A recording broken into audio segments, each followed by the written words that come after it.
师兄师姐，请起立，请合掌。愿消三障诸烦恼，愿得智慧真明了，普愿业障悉消除，世世常行菩萨道。全体净师弟子，诚愿上人法体安康，法轮常转，常住世间，无量寿福。向佛菩萨及上人行三问讯礼。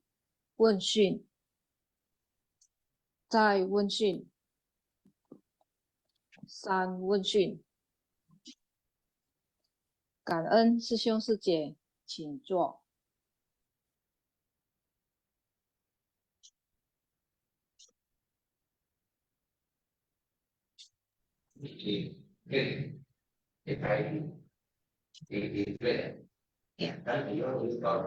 早安，师兄师姐，感恩上人开示，感恩师兄师姐yang sudah menyimak ya simpan siang pagi ini.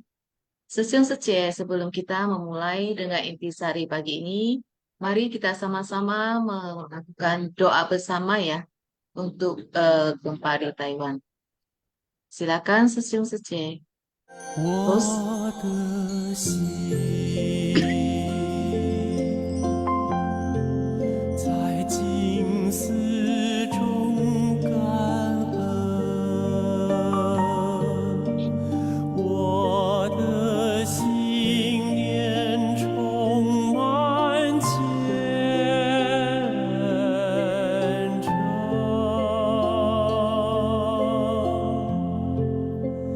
大家一起来祈祷，从不同角落的点，祈求平安吉祥满人间。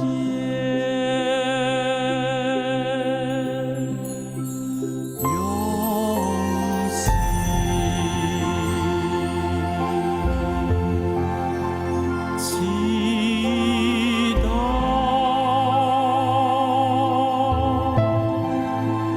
但愿人人坚守信言行，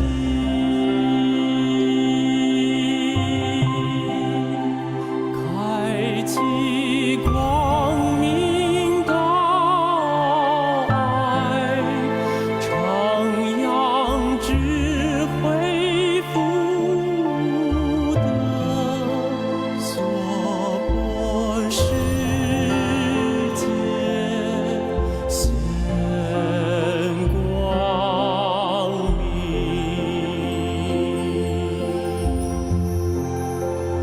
我的心在静思中感恩，我的心念上大诸佛心，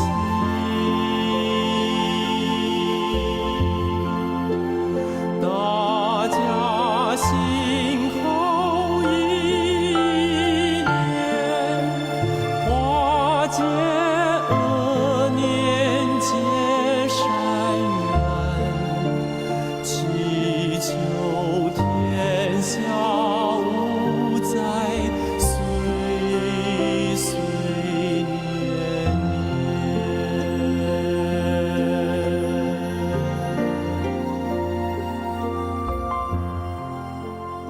Semoga hati manusia tersucikan, masyarakat damai dan harmonis, dunia terbebas dari bencana. Sư姐. Ya, Sư姐. Ya, ini sekarang kita menyimak ya intisari sanubari teduh. Buddha bagaikan tabib agung dan Dharma bagaikan obat.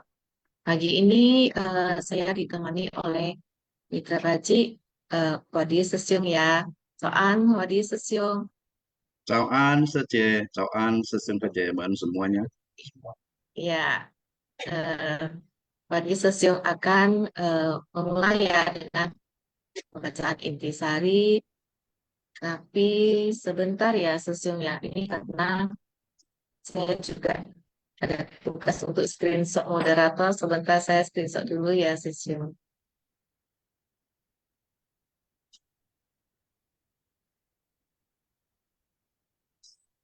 Oke, baik. Silakan lanjut Sesiung host. Boleh dilanjutkan.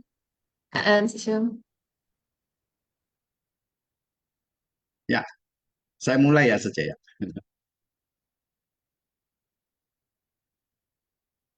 Baik, cảm ơn Sư Sung Chế-man, cảm ơn Sang Ren Khai Sơ, ya, cảm ơn Sư Sung Sơ Chê pagi yang penuh dengan bahagia dan semua dalam keadaan sehat. Baiklah, hari ini kami masih diberi kesempatan untuk ya menjadi moderator ya di Singfa Siang pagi ini. Baik, kali ini dengan judul atau tema Buddha bagaikan tabib agung dan Dharma bagaikan obat. Wah, ini sangat menarik semua. Ya, baik, saya mulai membaca dulu. Ya, mereka yang ingin bertobat harus terlebih dahulu memberi penghormatan kepada 3 permata. Demikianlah bagi semua makhluk. 3 permata adalah mitra yang baik dan ladang menanam berkah. Ya, hari ini kita membahas tentang 3 permata. Ya, boleh juga ada yang menyebutnya 3 mestika, ada juga yang menyebutnya dengan sang Triratna. Itu semua hanya istilah-istilah saja ya. Nah, tetapi sebagai umat Buddhis, kita ya seharusnya memahami dulu ya Buddha, Dharma, dan Sangha. Nah, sesungguhnya semua. Yang paling penting sebenarnya kita itu penghormatan, menghormati. Jadi makanya setelah saya kenal dengan Dharma, saya baru tahu. Saya sudah dulu mempraktekkannya banyak bukan penghormatan, tapi lebih banyak menyembah, memohon. Nah, itulah satu perubahan kalau kita sudah bisa memahami Dharma. Nah, ternyata di 3 permata ini begitu banyak ladang-ladang berkah yang bisa kita tuai, ya, bisa kita tanam dan bisa kita tuai. Nah, yang pertama melakukan pertobatan. Nah, pertobatan dengan memberi penghormatan kepada 3 permata dan juga memohon maaf kepada mereka. Nah, kalau sudah kita memberi penghormatan, lebih bagus lagi dilanjutkan dengan memohon maaf kepada 3 mestika. Ya, nah, bagaimana caranya? Ya, yaitu yang untuk pertobatan ya, untuk meminta maaf itu. Nah, sering saya mengucapkan saya dengan tulus, ikhlas, rasa hormat, fokus, dan dengan perasaan bahagia melakukan pertobatan dengan meminta maaf kepada 3 permata, yaitu Buddha, Dharma, dan Sangha. Karena saat saya belum kenal Dharma, maupun saat sedang belajar Dharma, baik di kehidupan ini maupun di kehidupan lampau, tentunya banyak kesalahan atau pelanggaran yang saya lakukan. Baik yang disengaja maupun yang tidak disengaja. Baik yang melalui ucapan, perbuatan, maupun pikiran. Akibat daripada keserakahan, kebencian, kebodohan, keangkuhan, dan keraguan terhadap Buddha, Dharma, dan Sangha. Jadi sudah seharusnya setelah tersadarkan, setelah berlindung kepada Buddha, Dharma, dan Sangha, saya senantiasa memohon maaf dengan tulus. Nah, jadi setelah melakukan banyak penghormatan, kita pun pertobatan kita lanjutkan dengan memohon maaf kepada Sang Triratna.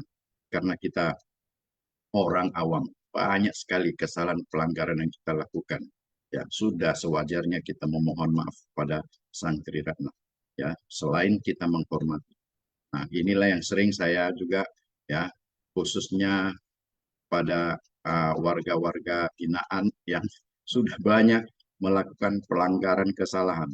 Makanya asal Ceicap saya selalu meminta mereka untuk melakukan pertobatan dan perbuatan yang seperti inilah yang mereka lakukan. Nah, baik, saya akan masuki lagi ya, next ya, sesiung post saja ya, post. Nah, Buddha adalah manusia yang menyadari kebenaran sejati, guru yang dapat membimbing orang lain. Kebenaran yang dibabarkan berdasarkan yang Buddha temukan disebut Dharma. Dharma adalah obat mujarab yang dapat mengobati penyakit batin semua makhluk. Karena itulah disebut permata Dharma. Wah, sesung saja. Ada 3 permata atau mestika, yaitu Buddha, Dharma, dan Sangha. Permata Buddha, permata Dharma, dan permata Sangha. Nah, saya sedikit dulu menguraikan dulu. Sebenarnya Buddha itu siapakah? Buddha adalah makhluk suci yang telah mencerahkan diri sendiri dan mencerahkan orang lain, serta sempurna dalam kesadaran dan praktik. Beliau diibaratkan dengan tabib agung, atau kalau sekarang di medis itu dokter, yang mampu mengobati penyakit batin atau penyakit jiwa kebijaksanaan kita. Nah, jadi karena ada batin yang bermasalah, virusnya itu kita sebutlah dengan noda batin. Nah, jadi kalau setelah sembuh, itulah akan mengembangkan jiwa kebijaksanaan. Jadi kita mempunyai masalah dengan kebijaksanaan. Nah, karena tidak ada kebijaksanaan, yang ada adalah kebodohan dan kemelekatan. Itulah virus-virus di dalam batin kita. Jadi perlu ya tabib atau dokter yang mengobatinya. Nah, seperti Sang Buddha. Nah, kemudian yang kedua, Dharma adalah ajaran kebenaran yang dibabarkan oleh Buddha. Nah, ini kita ibaratkan dengan obat atau resep obat yang bisa menyembuhkan penyakit batin. Nah, yang ketiga, Sangha adalah kaum monastik, adalah orang yang ketika mengenal ajaran Buddha, timbul rasa hormat yang tulus dalam hatinya dan mempraktekkannya secara nyata dan mengikuti jejak para Buddha dan Bodhisattva. Mereka ibarat perawat yang memberikan obat kepada pasien, memperhatikan para pasien, memperhatikan kapan waktunya minum obat, kapan waktunya memberi suntikan, dan merawat mereka dengan amat teliti. Nah, jadi dari 3 mestika ini merupakan satu rangkaian yang tidak terpisahkan. Harus ada tabib, kemudian ada obat, dan harus ada perawat. Ini 3 serangkai. Kalau kurang satu saja, dia menjadi tidak sempurna. Ya, mungkin penyakitnya itu mau diobati jadi lamban atau tidak sembuh. Jadi penyakit batin itu disebabkan oleh noda batin. Sedangkan penyakit fisik itu disebabkan oleh virus. Itu sudah pernah kita dengar ya bersama-sama. Nah, kemudian saya masuk intisari yang pertama ya. Kita harus giat menyucikan hati dan menjaga pikiran. Sungguh-sungguh menggunakan ajaran Buddha dalam praktik nyata.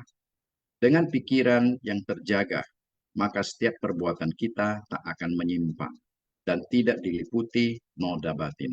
Untuk itu, dengan sepenuh ketulusan kita hendaknya menghormati 3 permata yang merujuk kepada Buddha, Dharma, dan Sangha. Mengapa disebut permata? Karena jarang ada dan sulit ditemukan di dunia. Lihatlah, kehadiran yang maha sadar, yaitu Buddha, di dunia sangat langka. Sudah 2.500 tahun berlalu, hingga kini belum ada Buddha kedua. Sang Buddha mengamati kebenaran sejati dari segalanya. Segala misteri kehidupan ini satu demi satu dijelaskannya, hingga kita menyadari kebenaran abadi. Untuk memahami kebenaran abadi, kita harus mempraktikkan ajaran Buddha. Ajaran ini yang disebut dengan Dharma. Seperti kita yang dalam hidup bisa jatuh sakit, harus diperiksa oleh dokter dan diberi resep obat, baru bisa sembuh. Jadi, seperti inilah Dharma. Tanpa Dharma, penyakit batin, semua makhluk tak bisa disembuhkan. Obat yang dapat menyembuhkan penyakit batin kita, itulah permata Dharma. Meski begitu banyak metode Dharma, jika tak dapat menemukan metode yang sesuai, penyakit kita akan tetap berlanjut. Kita harus menggunakan Dharma dengan benar. Ketika Dharma dapat digunakan dengan benar, maka ia menjadi permata. Wah, sesun saja. Ya, dari poin pertama ini sangat panjang sekali. Nah, jadi kita harus tentang Dharma dulu. Nah, sesun saja. Segala fenomena yang ada di dunia inilah disebut dengan Dharma. Nah, kemudian Dharma itu pun ya sebenarnya ada Dharma yang benar, itulah Dharma yang sejati. Dan ada juga Dharma yang sesat. Jadi kita juga harus ya waspada, ya hati-hati dalam karena Dharma itu setiap ajaran. Karena ada ajaran kebenaran, ada juga ajaran yang tidak benar. Itu yang disebut dengan sesat. Ya, nah Dharma yang sesat. Oleh karena itu kita harus mengamati dan teliti. Ya, jadi tidak sembarang kita ya melihat sesuatu itu harus dengan kebijaksanaan. Jangan dengan nafsu keinginan. Nah, banyak orang yang terjebak ya mengikuti ya ajaran yang sesat karena nafsu keinginannya terlalu tinggi ya sehingga dia tidak bisa membedakan itu benar atau salah, ini yang benar atau yang sesat, sehingga karena ingin memiliki sesuatu dengan cepat dengan cara jalan pintas sehingga bisa kita tersesat. Nah, jadi untuk itu bagaimana caranya kita untuk itu mengamatinya? Yaitu kita mengamati atau menganalisanya setiap ya objek indera yang kita dengar, yang kita lihat, itu objek indera, ya terjadi kontak, kita harus menganalisanya atau mengamatinya dengan mempergunakan kebijaksanaan atau kesadaran. Nah, sehingga akan muncul perasaan yang sering kita sebut perasaan netral, yaitu perasaan tidak ada lagi ya perasaan suka atau tidak suka. Ya, batinnya sudah sangat kokoh, tidak bisa dipengaruhi oleh kondisi luar lagi. Itulah yang disebut netral. Ya, makanya apabila dia orang yang sudah memilih perasaan netral ini, kalau dia difitnah, dimarah, dicela, itu tidak menggoyahkan dia. Tidak akan timbul kebencian atau kemarahan. Ya, lagi. Nah, kemudian sebaliknya, kalau dia dipuji, disanjung, dan sebagainya, juga tidak menimbulkan reaksi kegembiraan atau kemelekatan. Itulah yang kita sebut dengan batin yang samadi. Nah, itulah kalau kita mau melatih sampai ke sana. Tapi kita masih umat awam, ya, belum bisa sampai ke sana. Kita masih mempunyai perasaan suka, perasaan tidak suka, ya. Nah, jadi kalau kita menganalisa sesuatu itulah butuhnya kebijaksanaan. Kita harus atau kesadaran. Kalau kita sudah sadar, kita mempunyai kebijaksanaan, kita menganalisanya mempergunakan itu indikatornya. Tapi kalau kita mempergunakan noda batin, kita orang awam masih banyak noda batin, ya, ya dengan kemelekatan, dengan nafsu-nafsu keinginan, dengan kebodohan-kebodohan batin, ya. Kalau kita menganalisanya dengan itu, akan muncul itulah masih muncul perasaan, ada perasaan suka, tidak suka, benci, dendam, cinta, dan sebagainya. Nah, inilah terdapat di proses kesadaran ketujuh. Ya, kita kalau sudah pernah mendengar Master selalu berulang-ulang mengatakan kesadaran ke-1 sampai ke-9. Itu kesadaran ketujuh itu menjadi kunci daripada kita menanggapi suatu kondisi luar itu. Nah, baik, nah, sementara itu dulu, nah, saya kembali kepada Setia Sani. Ya, Kak En, Wadi, Sesiung. Ya, kita lanjutkan ke intisari poin kedua.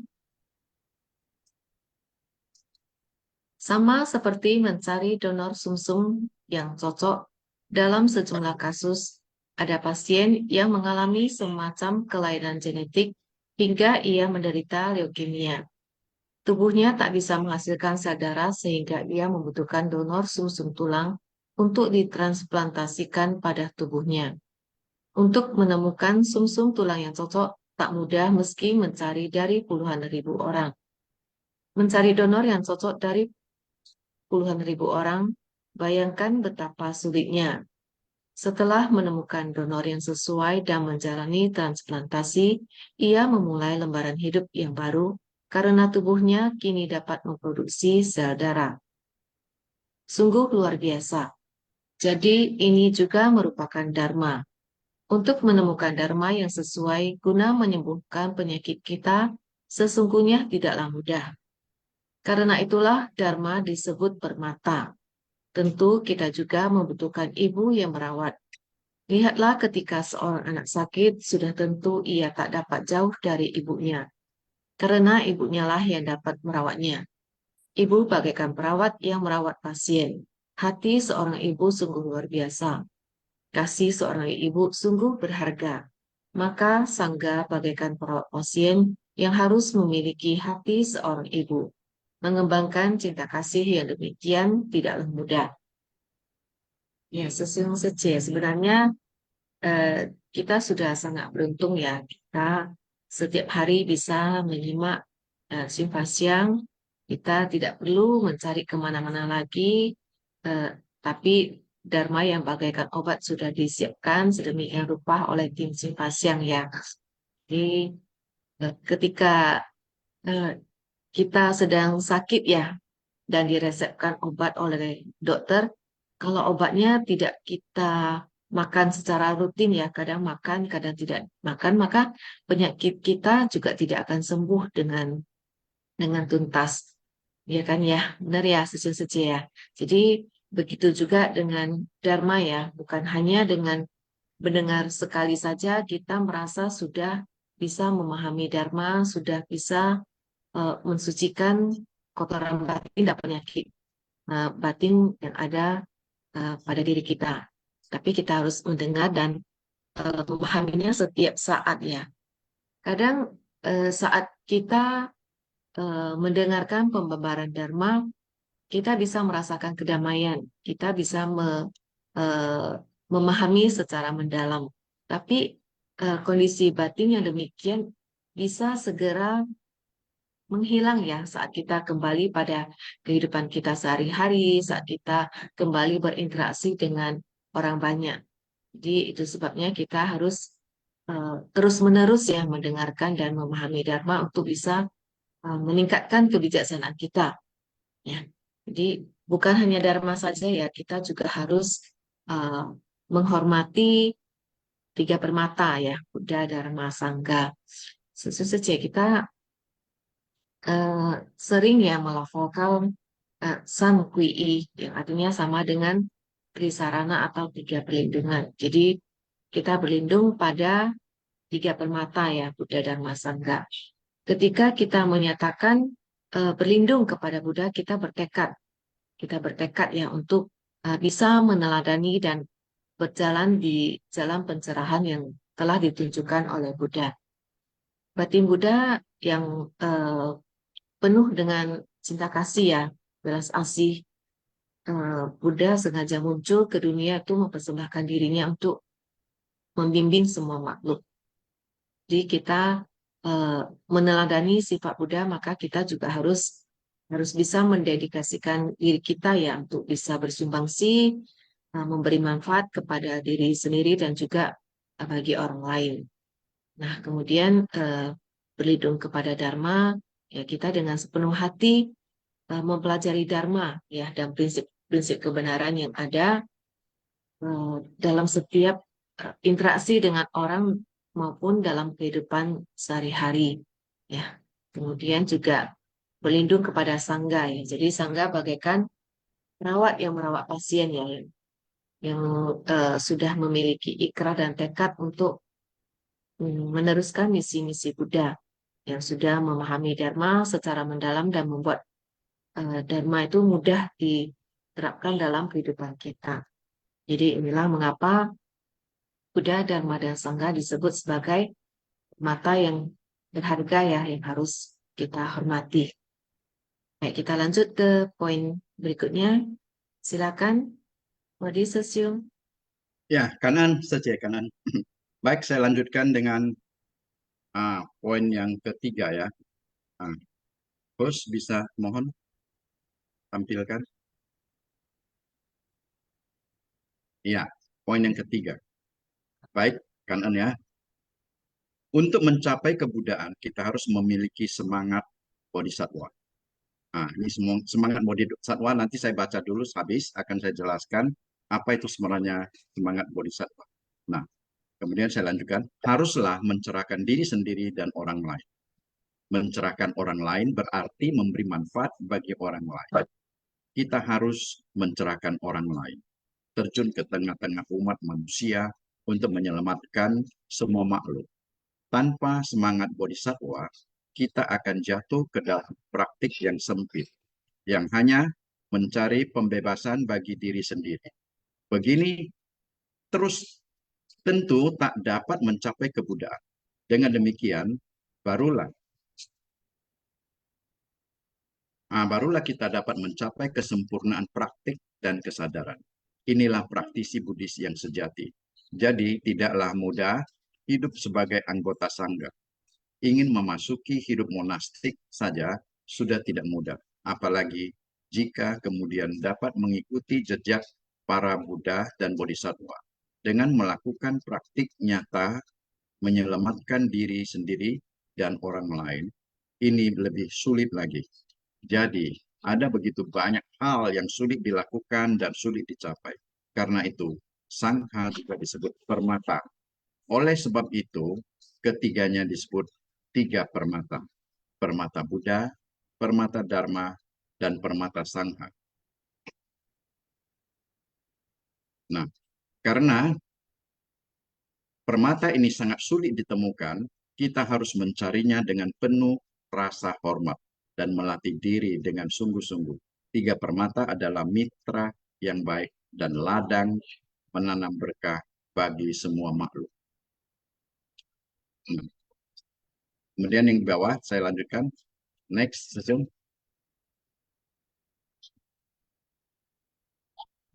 Ya, praktisi Buddhis harus memiliki semangat bodhisattva. Menyucikan batin adalah yang utama. Memberi manfaat bagi makhluk lain adalah yang terpenting. Nah, sesung saja. Wah, kalau kita melihat ini tentang semangat, ya, semangat bodhisattva ini di Ceci, kita master memotivasi kita, menggerakkan kita harus memiliki semangat bodhisattva. Kita adalah harus menjadi bodhisattva dunia. Nah, sebenarnya dulu sebelum saya kenal Dharma, saya tidak paham itu apa itu bodhisattva. Saya hanya tahu wah bodhisattva itu bodhisattva Avalokitesvara, Kuan Yin Pusat, hanya itu saja kita tahu. Nah, ternyata yang dimaksud dengan bodhisattva di dunia ini kita pun bisa menjadi bodhisattva dunia, yaitu semangatnya, walaupun bukan wujud. Jadi waktu itu saya belum kenal Dharma. Apa yang saya lakukan di rumah adalah ibadah, yaitu menyembah dan memohon. Kalau ke rumah ibadah itu hanya menyembah dan memohon. Yang paling sering saya memohon adalah kepada Bodhisattva Avalokitesvara, yaitu Kuan Yin Pusat. Dulu kita sebut dengan Kuan Ima itu tadi. Karena pengetahuan saya, sepengetahuan saya beliau itu sangat welas asih. Itu saja motivasinya. Saya tahu itu Kuan Yin Pusat itu sangat welas asih. Dia suka menolong orang. Makanya saya memohon dan menyembah. Nah, jadi sebenarnya itu adalah keinginan-keinginan kita sebenarnya terlalu besar. Hanya memohon segala sesuatu yang dan minta dikabulkan. Itu saja. Nah, tapi sekarang setelah saya mengenal ajaran Buddha, maka saya baru menyadari bahwa bodhisattva bukanlah objek untuk kita memohon. Tapi beliau seharusnya menjadi teladan bagi kita. Makanya kita harus meniru semangatnya, semangat bodhisattva. Nah, jadi lihat sesungguhnya insan suci semua. Kenapa sering terjun ke tengah-tengah masyarakat khususnya yang penuh dengan penderitaan. itu karena semangat bodhisattva. Jadi makanya Sesung Sece, Insan Sece dalam melakukan hal seperti yang dilakukan oleh bodhisattva, itulah disebut dengan bodhisattva dunia. Jadi makanya Sesung Sece berkat semakin banyak bodhisattva dunia, maka semakin banyaklah orang akan terselamatkan. Karena mengingat ya, tujuan, semangatnya, dan apa yang ingin dilakukan itu semuanya adalah ada di tengah-tengah kerumunan orang banyak, khususnya yang menderita. Ya. Nah, kemudian ada lagi tadi saya lihat kalimat kutipan yang berupa praktik yang sempit adalah pembebasan bagi diri sendiri.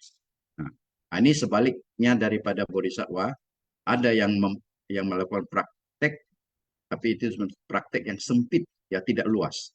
Nah, karena mereka lebih utamakan kepada pembebasan diri sendiri.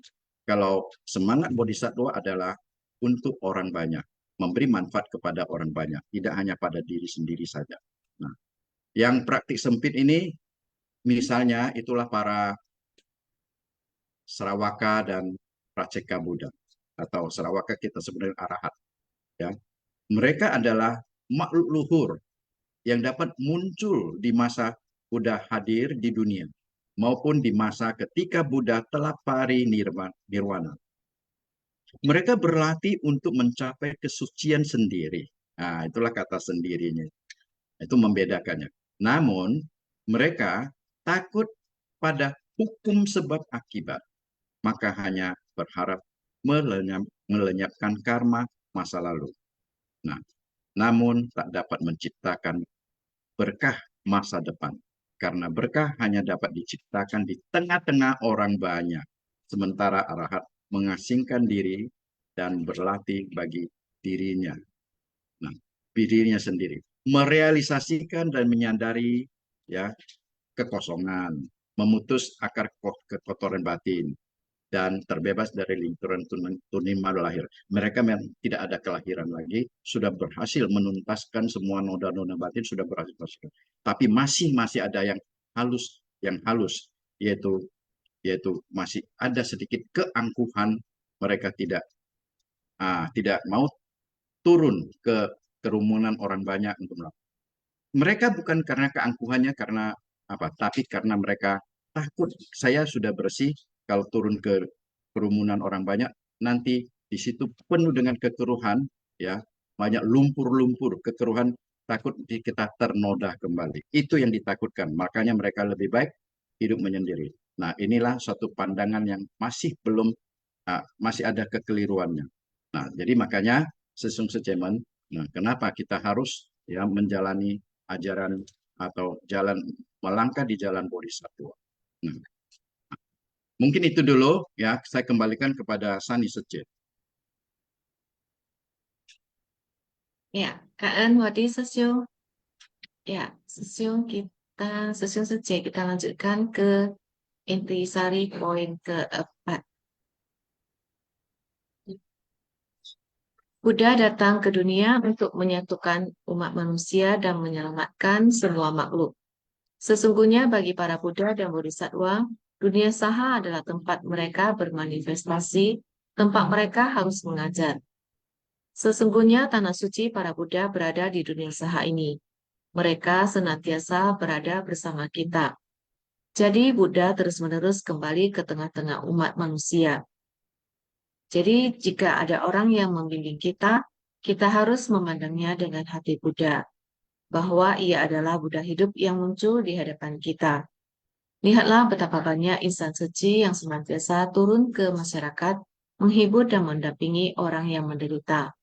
Bukankah mereka adalah mitra yang baik? Mereka juga merupakan perwujudan tiga permata. Ini juga disebut ladang berkah.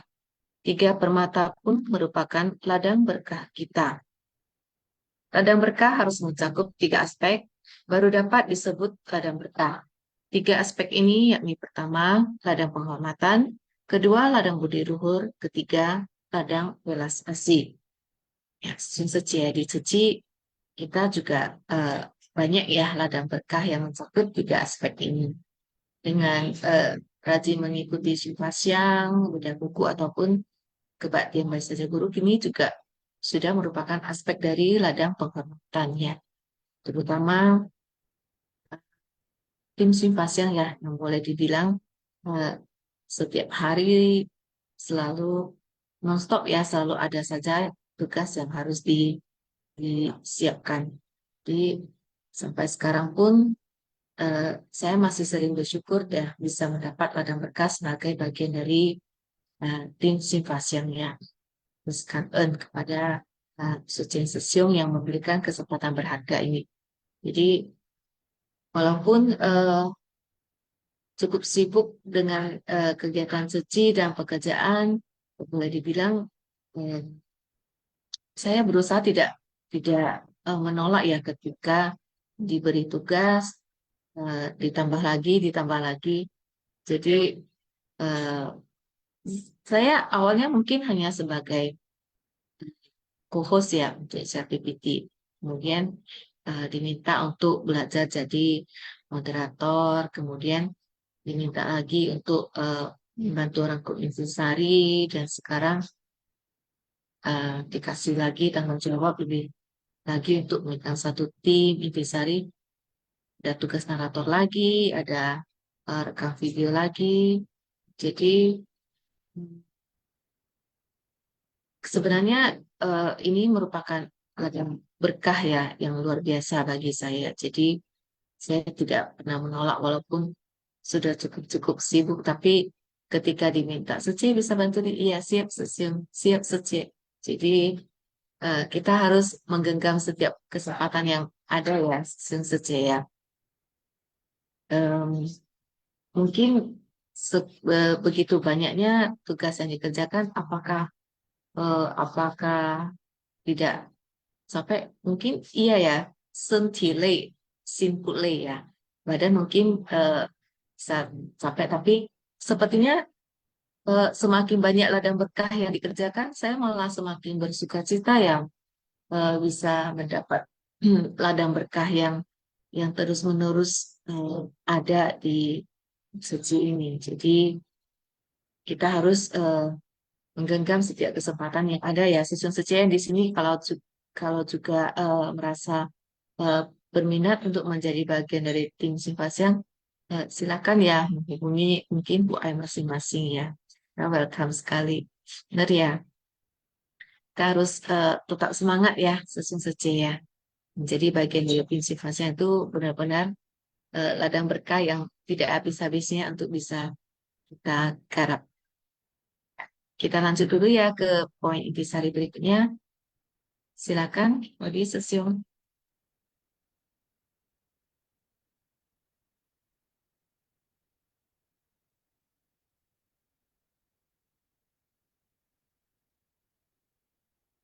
Ya, Odi Sesium, silakan untuk intisari berikutnya. Oh ya ya, sorry ya, tadi tertutup.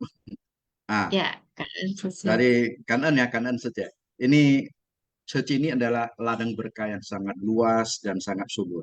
Bisa menampung berapa banyak pun petani yang mau datang menggarap. Seperti Sani Seci ya. Wah, sudah menggarap banyak ladang berkahnya. Makanya kalau jadi moderator saya selalu cari harus ada mitra. Karena saya masih gaptek. Jadi ya, ini yang ya seperti Sani saja yang masih muda-muda ini kalau teknologi sudah mudah, maka saya rasa ikut saja supaya kita Ya, sama-sama bisa apa. Jadi Sani saja banyak makin digarap makin bagus karena kita ada kesempatan ya. Nah, benar makanya Sesium.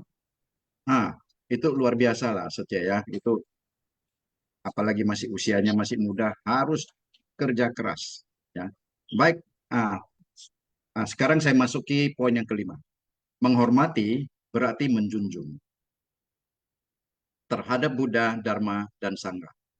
Nah, jadi itulah menghormati itu menjunjung pujian. Jadi bukan menyembah, bukan memohon.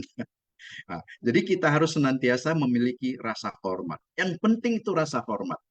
Makanya nah, sebenarnya kita kadang-kadang ke rumah ibadah ataupun kemana saja, ya. Jadi bukanlah tujuannya untuk menyembah yang utama, ya, tapi menghormat.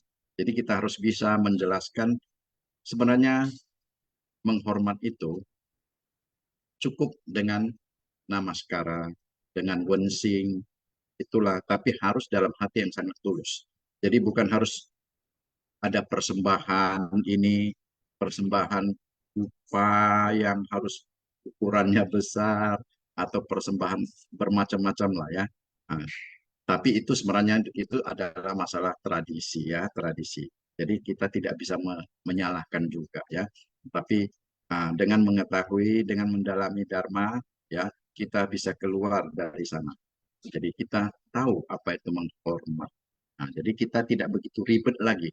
Makanya kita sebenarnya umat Buddha dulu saya sangat ribet untuk menjalankan seperti agama Buddha kita katakan itu. Sebenarnya sekarang sudah banyak kita ada perubahan. Makanya rajin-rajinlah sesungguhnya ikut Sing Pak Siang. Ya, makin banyak yang kita ketahui, makin banyak perubahan. Jadi tujuan utama adalah mensucikan hati dan pikiran. Kemudian dengan demikian adanya perubahan pandangan kita. Jadi pandangan kita yang sangat paling penting kita berubah. Ya. Kalau batin kita tidak disucikan, ya, kalau tidak noda-noda batinnya tidak dikikis selapis demi selapis, maka pandangan kita tidak akan menjadi terang. Jadi dengan demikian, apa tujuannya kita ikut Simpak Siang? Saya kira sesungguhnya ya tentu mempunyai tujuan yang satu, yaitu membuka ya mata batin kita, membuka hati kita agar bisa masuk Dharma, tetesan Dharma bisa masuk melalui celah-celah kita. Kalau hati ditutup, tidak akan bisa masuk. Tetes pun tidak bisa masuk. Nah, jadi saya lanjut. Dengan adanya rasa hormat dalam hati, Anda dapat bertekad sepenuh hati dan merealisasikannya dalam tindakan. Sesungguhnya, Viceci itu, jalan Bodhisattva itu adalah bukan hanya mendengar, merenung, dan memahami saja, tapi harus dilanjutkan dengan tindakan nyata. Ya. Jadi dengan adanya menyerap Dharma dan mempraktekkan Dharma atau menjalankan sutra. Jadi sutra itu jangan dijadikan seperti di dalam teks saja, hanya di buku-buku saja, tapi harus betul-betul kita praktekkan dalam kehidupan kita sehari-hari. Ya. Ya. Jadi kita doa itu bagus, tapi kalau doa tanpa tindakan nyata itu akan sia-sia. Contoh sesungguhnya, ya ada terjadi bencana di suatu daerah yang sangat parah, sehingga banyak korban kelaparan, ya kelaparan, menderita, dingin, lapar, dan sebagainya, sakit. Kalau kita hanya bisa mengirim doa, kita doakan, itu sebenarnya bagus, karena ada niat kita, ada welas, ada cinta kasih kita, maka kita berdoa. Tapi kita tidak lanjutkan dengan welas asih. Kalau kita sudah berdoa supaya mereka, kalau kita doa, maaf ya, doakan supaya mereka tidak kelaparan, mereka tidak akan kenyang kalau hanya doa. Tapi maaf ya, tapi harus ada tindakan nyata. Oh, bagaimana kita pikirkan? Apakah kita bisa membantu dengan materi atau ya menggalang, memotivasi orang untuk mengirimkan itu, nah supaya mereka betul-betul ya bisa merasakan, bisa menghilangkan laparnya. Jadi doa itu adalah sebagai pengingat menurut saya ya, pengingat. Ingatkan kita harus kita tindak lanjut. Itulah manfaat daripada doa. Jadi doa tidak hanya dalam ucapan, dalam teks saja, tapi harus ada tindakan nyata. Nah, apapun tindakannya, ya supaya benar-benar bisa terwujud di kenyataan ini. Nah, baik saya lanjutkan. Dengan mampu mempraktekkan ajaran, maka dalam perjalanan hidup ini kita tidak akan menyimpang. Ya. Selanjutnya yaitu ladang budi luhur. Orang tua adalah ladang budi luhur kita. Oh, ladang berkah ini banyak sekali ya. Tadi ladang penghormatan. Sekarang sudah masuk ladang budi luhur. Saya lanjutkan dulu, nanti akan saya uraikan sedikit. Kita harus berbakti kepada mereka, orang tua ya maksudnya. Lihat, meski Buddha telah mencapai kebudaan, ketika beliau melihat seonggok tulang, beliau tidak hanya menghormati dan berterima kasih pada orang tua di kehidupan ini saja, melainkan juga berterima kasih pada orang tua di banyak kehidupan lampau yang tak terhingga. Wah, sesung saja. Jadi, ada orang tua di kehidupan sekarang, orang tua kita sekarang, sebenarnya masih banyak lagi orang-orang tua di kehidupan yang kita kan sudah kehidupan yang berkalpa-kalpa. Kita tidak tahu berapa kalpa. Setiap kehidupan. Mungkin di antara kita bisa berjumpa di Singfa Siang hari ini. Di kehidupan kehidupan lampau kita pernah menjadi keluarga. Mungkin di antara sesung saja pernah menjadi orang tua saya. Atau saya menjadi orang tua dari sesung saja semua. Ya, itu semuanya adalah. Makanya setiap orang kita jumpai, janganlah ada walaupun tindakannya kurang berkenan, janganlah kita benci ataupun marah. Mungkin di kehidupan lampau, dia adalah saudara kita, dia adalah orang tua kita, atau mungkin dia adalah anak kita, misalnya orang tua kita. Jadi kita tidak tahu. Jadi dengan mempunyai pola pikir seperti ini, kita tidak akan marah dan kita selalu setiap orang kita hormati. Kalau kita anggap dulu dia itu menjadi orang tua kita, sekarang sudah pantas kita hormati. Nah, itulah dia. Baik, karena saat beliau melihat tulang-tulang itu dengan penuh rasa syukur, beliau menunjukkan sikap hormat. Inilah ladang welas asih adalah orang yang menderita. Kita iba melihat makhluk yang menderita.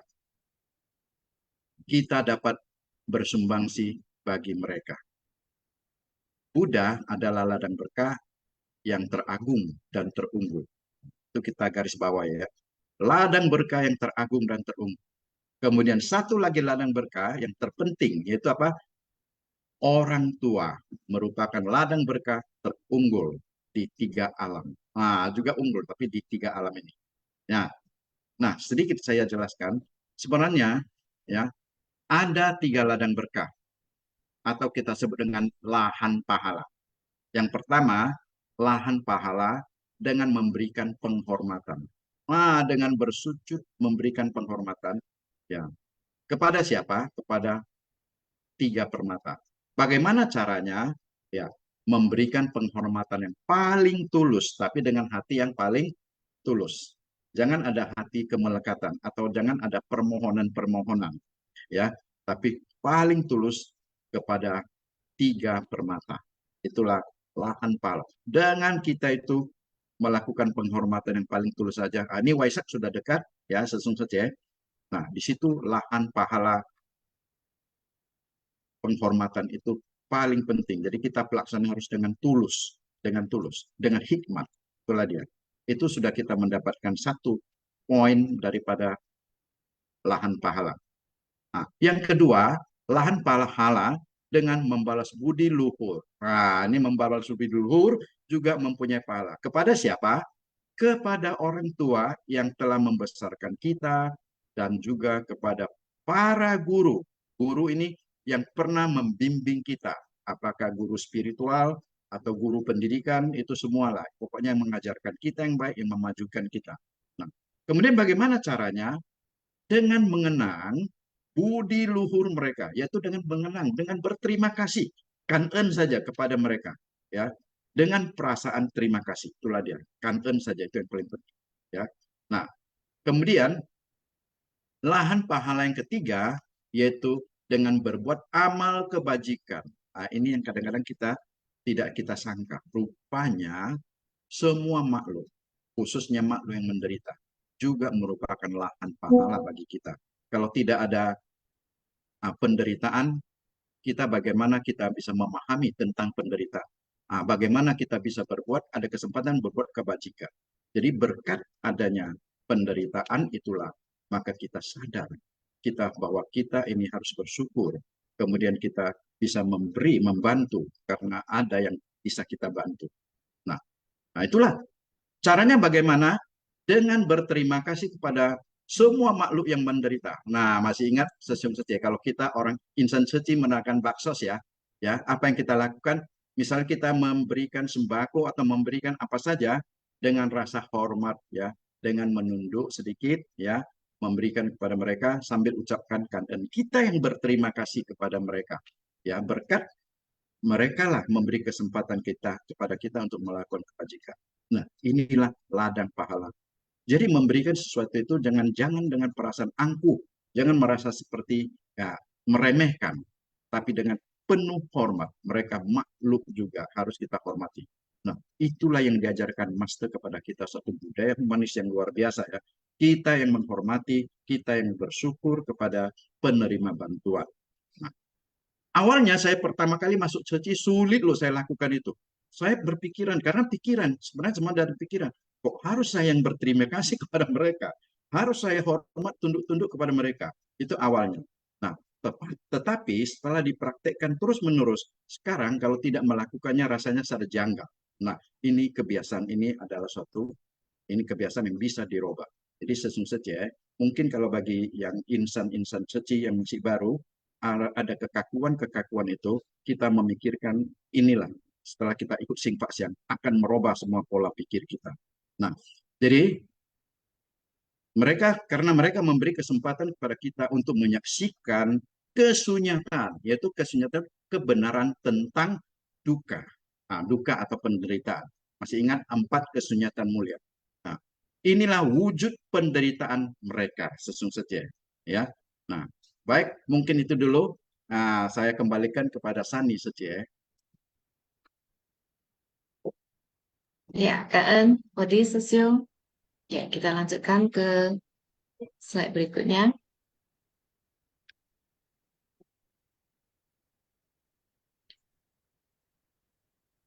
Kuda adalah ladang berkah yang teragung dan terunggul, sedangkan orang tua merupakan ladang berkah terunggul di 3 alam. Sutra Balas Budi. Ya, ini tadi sudah dijelaskan dengan sangat baik ya oleh Wadi Sesium ya. Oke, kita lanjut ke intisari poin ke-6.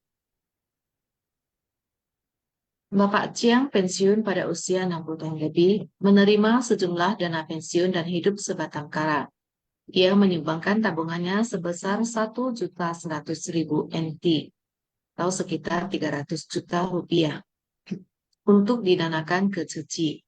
Baginya, orang yang punya uang tetapi tak bisa menggunakannya dengan baik adalah orang bodoh.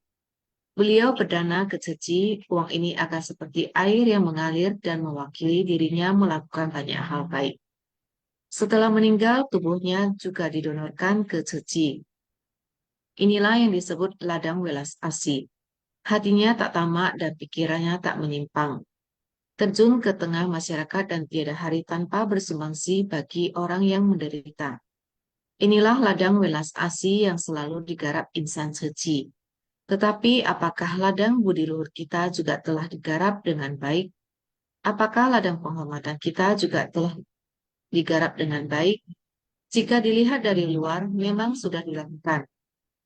Tetapi apakah Buddha, Dharma, dan Sangha senantiasa ada di hati kita? Apakah kita telah menghormati 3 permata? Jika iya, ditambah dengan berbakti pada orang tua dan bersumbangsi dengan cinta kasih, maka gabungan dari ketiga ladang ini akan menjadi sebuah ladang berkah yang besar. Ya, sesungguhnya kita di Ceci banyak kegiatan ya. Kita mungkin sesungguhnya banyak yang aktif melakukan kegiatan, ya, mengikuti misi amal, misi kesehatan dan sebagainya. Tetapi sesungguhnya kita juga harus menyeimbangkan ya dengan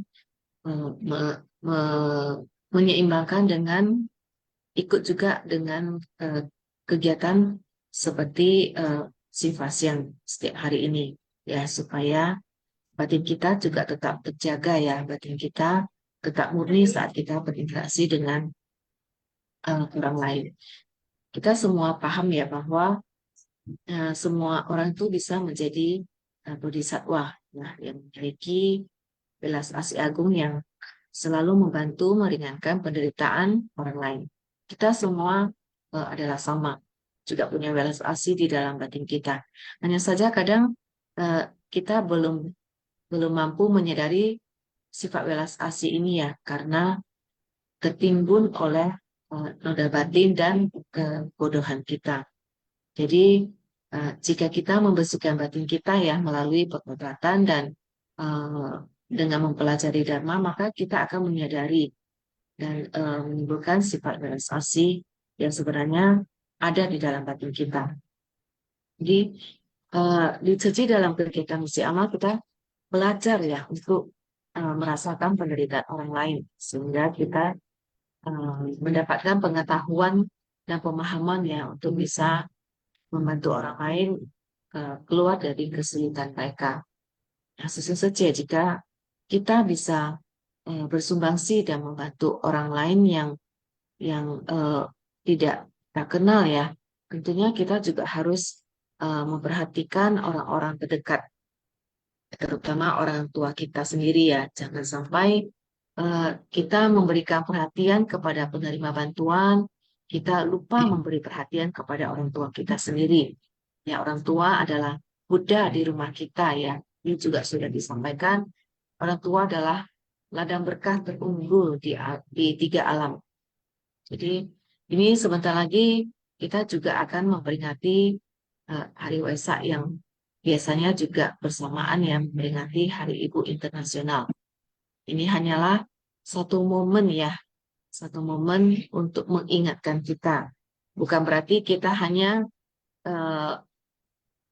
merayakannya, memaknainya hanya di perayaan ini saja, tapi juga setiap hari ya kita mengingatkan kita untuk selalu ingat akan budi luhur orang tua, mengingatkan kita untuk berbakti ya.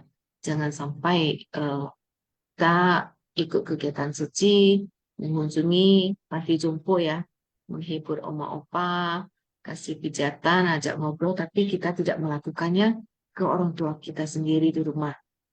Ya, saya yakin nggak ada ya suci seperti ini. Ya, kemarin saya juga mendapat dengan berkah ya sharing master bercerita dengan tim DAI TV yang biasanya itu dilakukan 1 bulan sekali ya, dan kebetulan kemarin saya mendapat kesempatan. Nah, kemarin itu saya juga memilih topik materi yang berhubungan dengan berbakti kepada orang tua. Jadi mendengar Susun Sece dari tim DAI TV sharing ya benar-benar membuat saya terharu dengan kisah mereka. Bagaimana perjuangan mereka mendampingi orang tua yang sakit, bagaimana setelah sering menyaksikan lentera kehidupan master, sikap mereka juga berubah saat menghadapi saat terjadi selisih pendapat atau pandangan orang tua yang mungkin sebelumnya bereaksi keras ya, tetapi kemudian setelah menyaksikan lentera kehidupan dan ceramah master, timbul kebijaksanaan mereka ya, dan sikap mereka juga berubah. Mereka lebih bijaksana dalam menghadapi situasi seperti itu.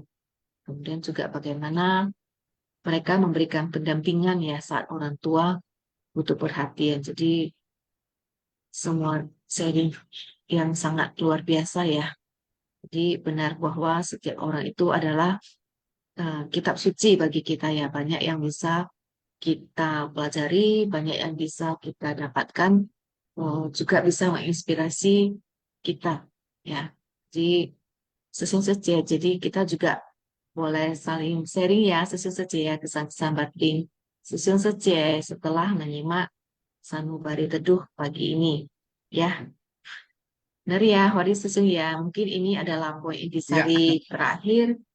Kita kasih kesempatan ya kepada Susun Suci untuk sharing bersama kita. Ini sudah ada, sudah banyak yang resign ya. Wah, ini semangat sekali semuanya, Katen ya. Ini kita mulai dulu dengan Vivi Liang Suci ya. Silakan, Vivi Liang Suci. 感恩三人开始，感恩师兄师姐，感恩 Wardi dan Sani Suci. Dalam ceramah Master, Buddha bagaikan tabit agung dan Dharma bagaikan obat. Dengan batin yang penuh ketulusan dan fisik yang murni, kita menghormati 3 permata. Dengan menyucikan hati, kita menggunakan air Dharma yang bisa membersihkan kekeruhan batin. Ajaran Buddha diterapkan dalam praktek nyata. dan juga agar pikiran terjaga, perbuatan tidak menyimpan, dan juga tidak diliputi kegelapan batin. Ketika dharma digunakan dengan benar, menjadi permata dengan metode yang sesuai agar dharma dapat meresap ke dalam hati. Yang disebut dengan rintangan pengetahuan itu adalah memiliki banyak pengetahuan sehingga timbul kemelekatan.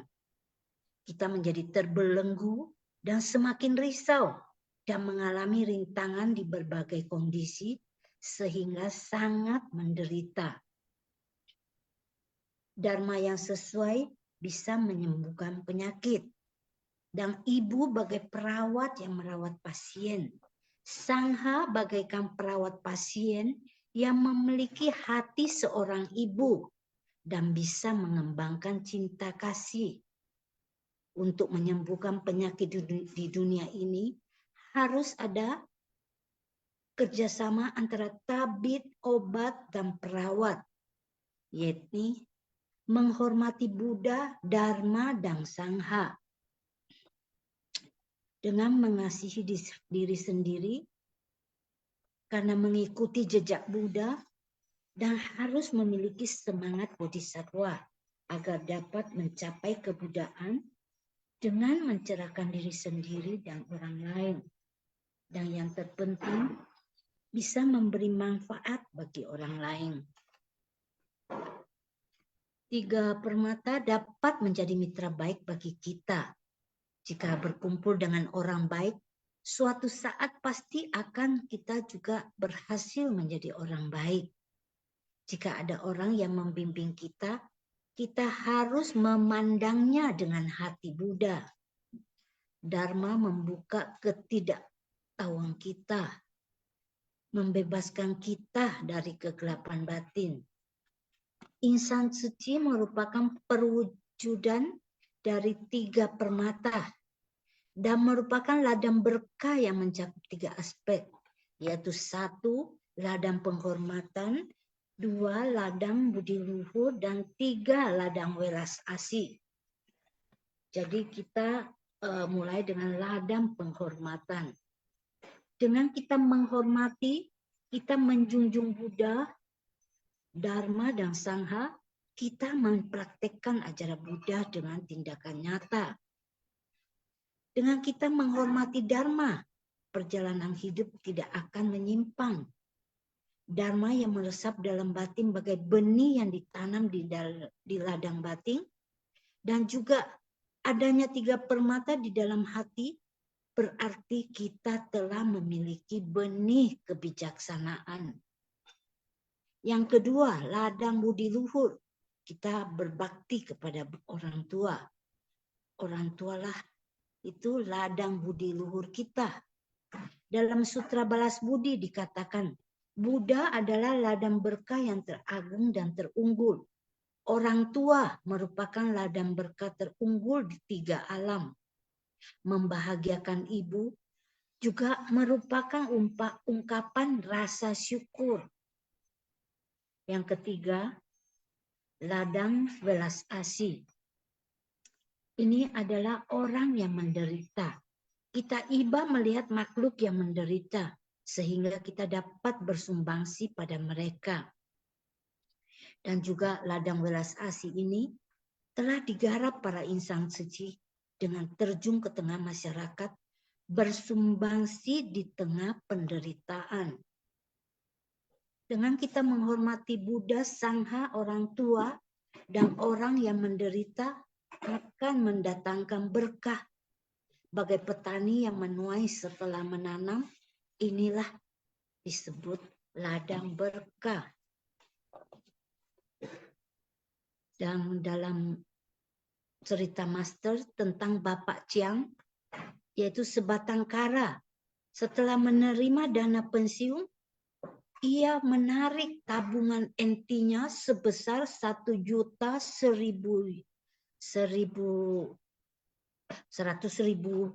NT ya. Ini kalau uang sekarang kurang lebih ya hampir 600 juta ya. Ada yang bertanya, kenapa mendanakan uang begitu banyak? Dan beliau menjawab, saya berdana ke suci, uang ini akan seperti air yang mengalir dan mewakili saya melakukan banyak hal-hal baik dan bermakna dalam kehidupan ini. Bahkan setelah meninggal, tubuh ini saya akan donorkan ke suci. Tubuh ini saya sumbangkan juga. Dan insan suci akan mengurus tubuh ini dengan baik. Dengan menyimpan uang di bank tak membuahkan apa-apa. Tetapi berdana dengan kebijaksanaannya bisa membantu banyak orang yang membutuhkan. Inilah ladang welas asih. Beliau tidak memiliki ketamakan dan kemelekatan di hati. Dan pikirannya juga jernih dan tidak menyimpan. Dengan kita menghormati 3 permata, berbakti pada orang tua, bersumbangsi dengan cinta kasih, inilah gabungan dari ketiga ladang ini akan menjadi sebuah ladang berkah yang besar. Yaitu 3 ladang yang disebut ladang penghormatan, ladang budi luhur, dan ladang welas asih. Jadi dengan kita juga menjaga hati kita, dapat menanam benih baik di ladang batin dan bisa menggarapnya dengan baik dan mempraktekkan dengan tindakan nyata. Cảm ơn sư兄sư姐.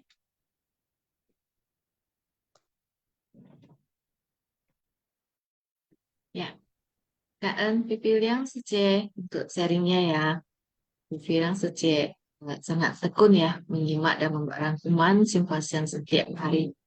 Baik, kita lanjutkan ke sharing Tadi berikutnya. ada yang duluan Ada raise hand, ya, Norika tadi. Norika Sece ya. Nah, tadi yang Gimana pertama Sesiung, dia. kita kasih kesempatan dulu ke Norika Sece ya, Ya, Sesiung ya. mohon jangka Sesiung ya. Sabar ya. Norika Sece, silakan.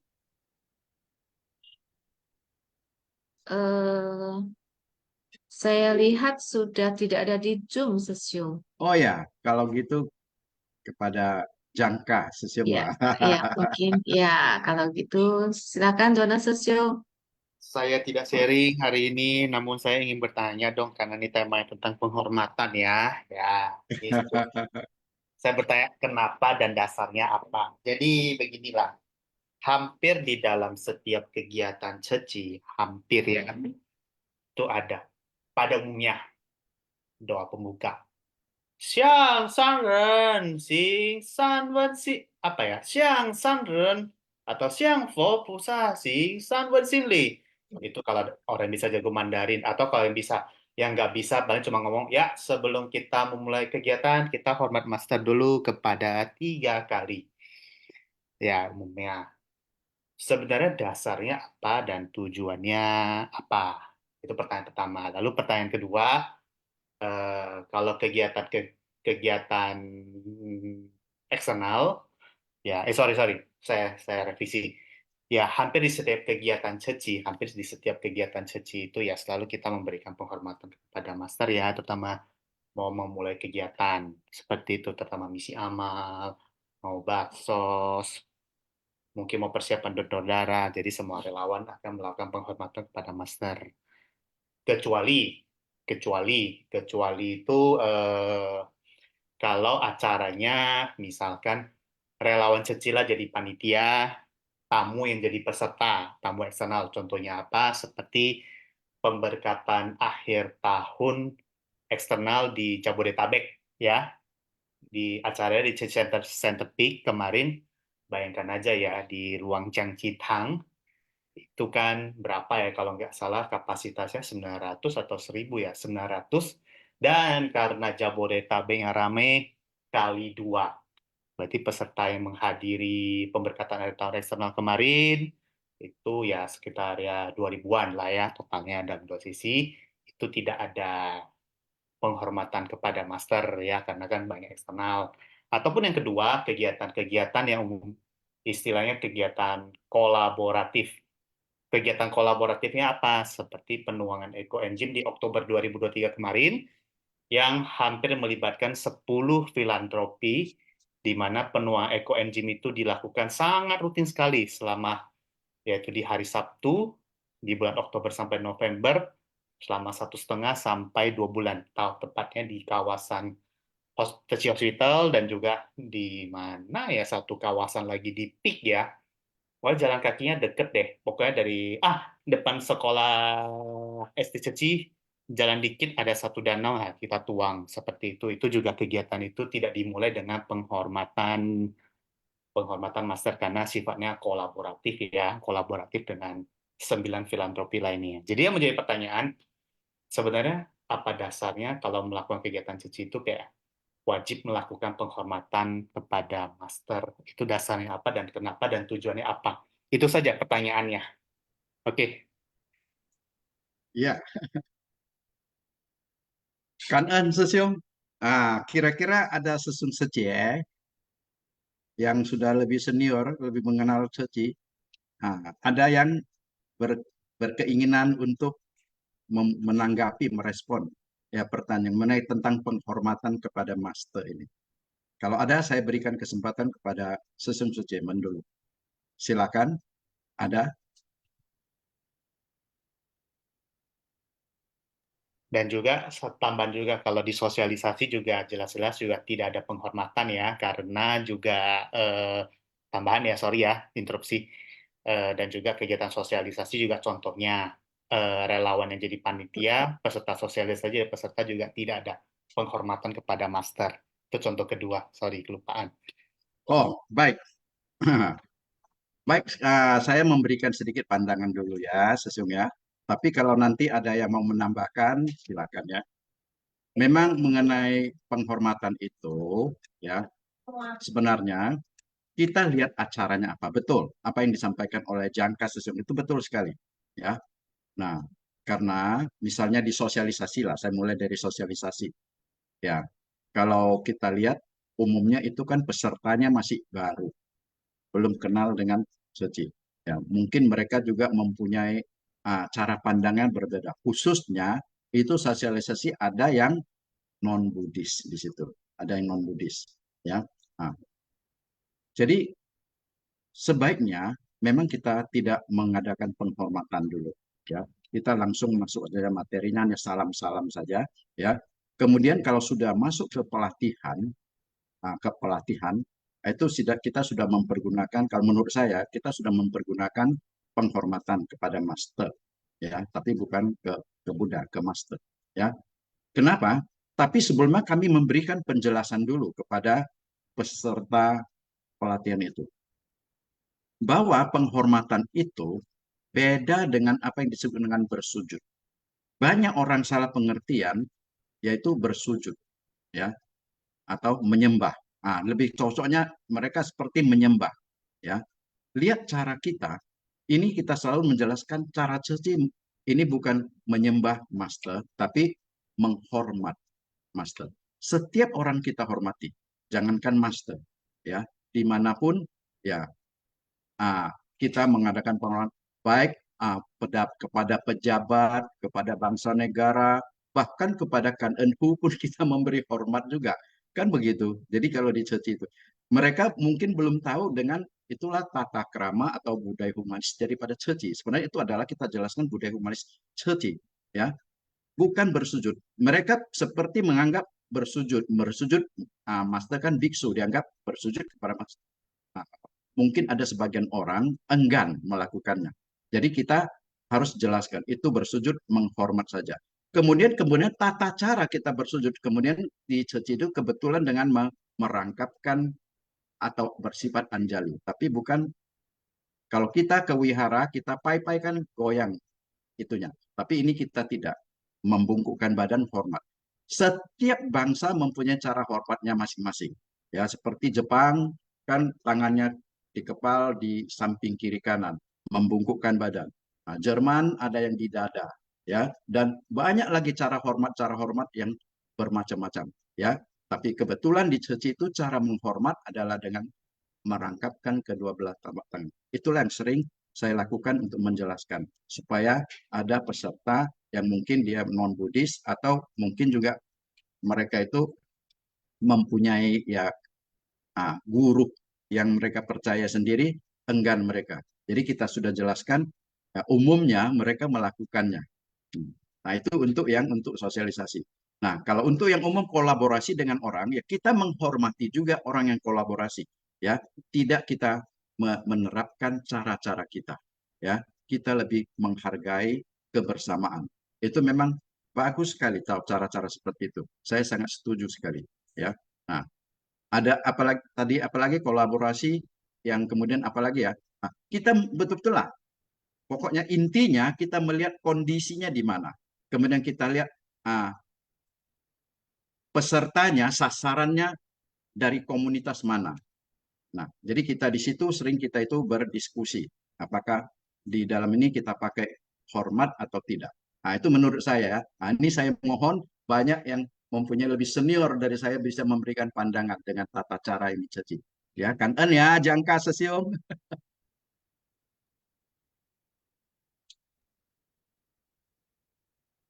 Ya, Kak Anya Wadi Sesyung ya yang sudah menjelaskan dan menjawab pertanyaan dari Johanna Sesyung ya.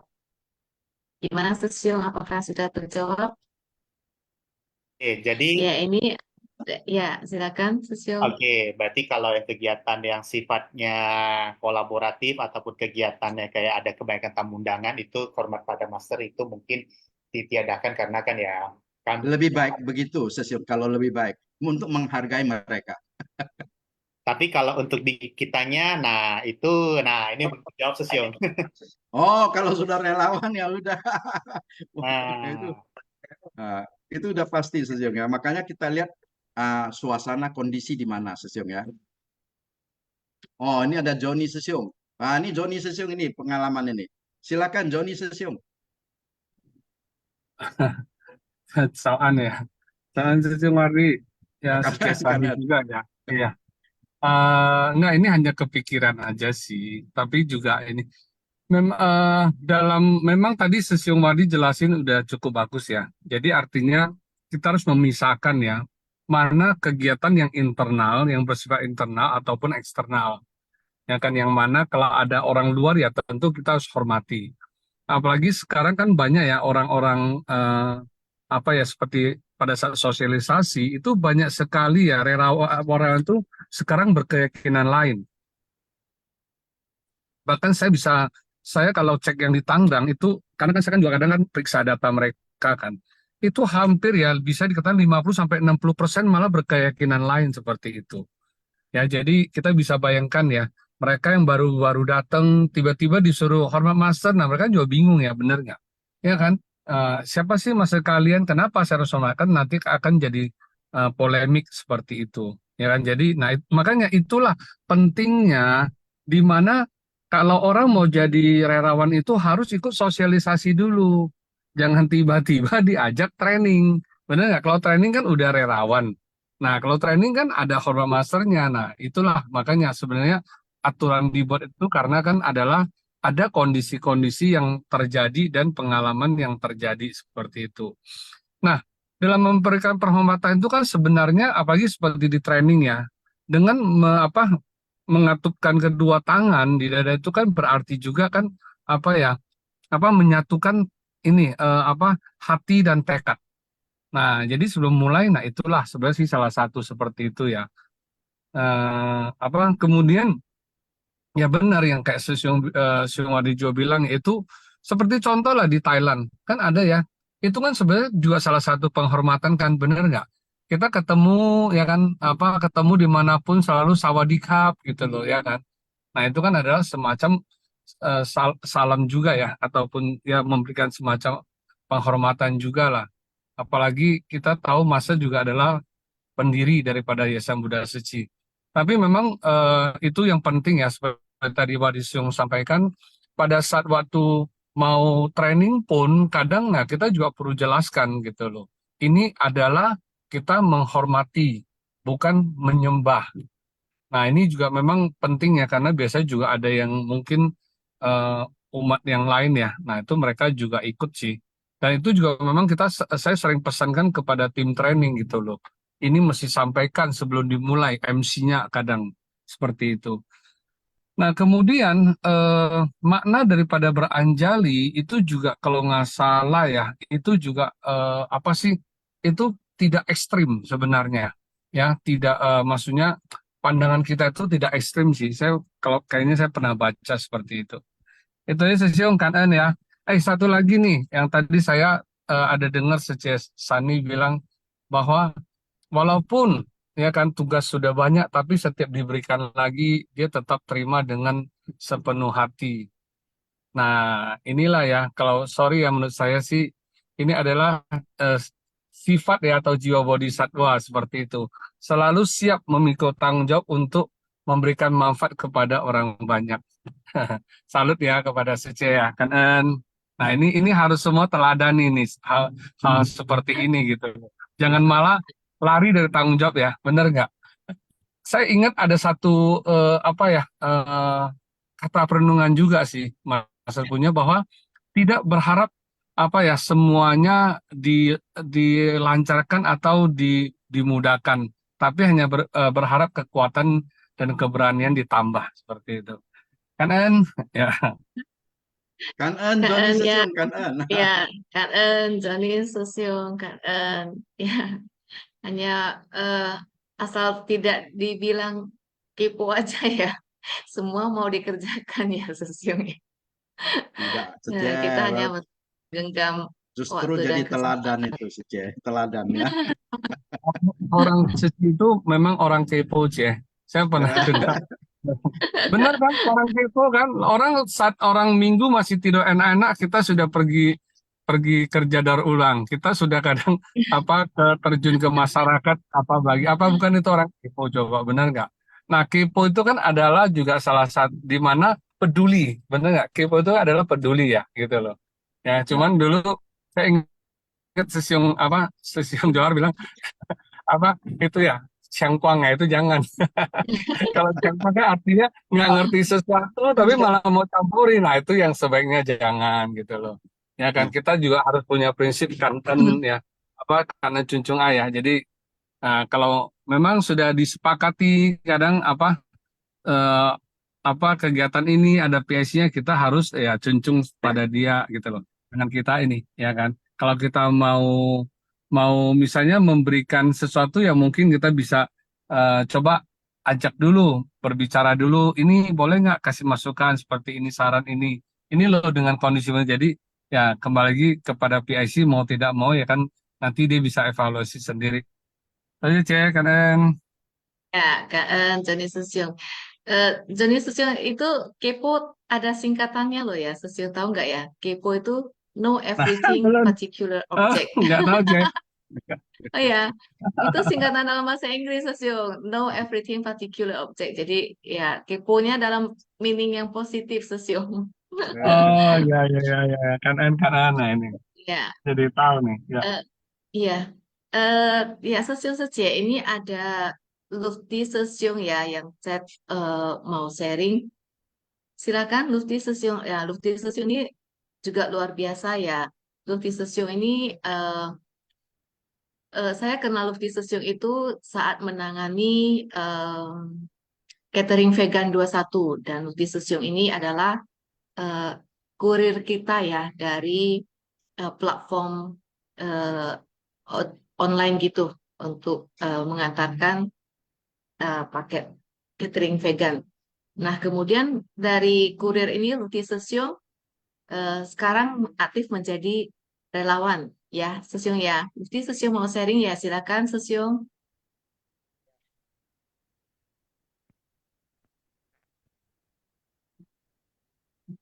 Ya, silakan Mufti Sesiung.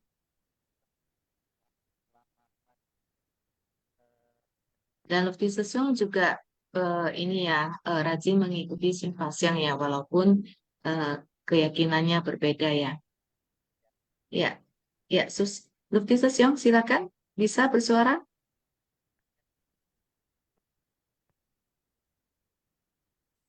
Ini mic-nya sudah on ya tapi tidak ada suaranya Sesiung.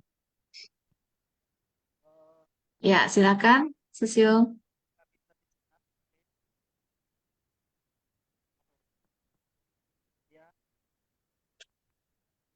Bisa, Susiung?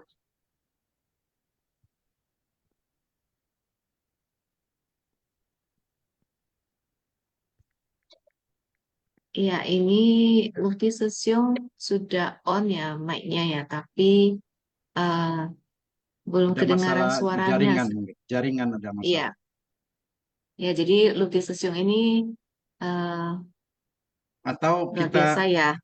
beri kesempatan untuk Mungkin diperbaiki dulu nanti ya. ya kita sambil nunggu Lutfi Susiung yang katanya mau connect melalui HP satu lagi, kita kasih kesempatan dulu ke Linda Sece ya. Lutfi Susiung boleh sambil diperbaiki dulu ya koneksinya ya. Kita tunggu Susiung, Kaden.